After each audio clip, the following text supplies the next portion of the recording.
Good morning.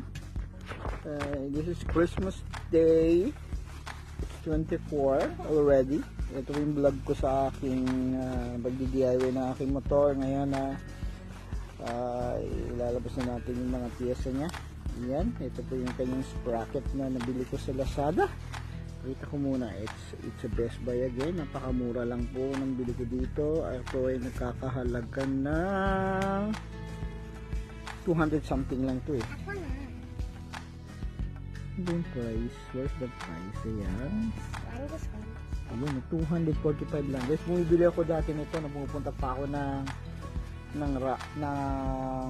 Divisoria o ng Caloocan. Tapos nakakahalaga ng 400. Ngayon, mas mura na siya.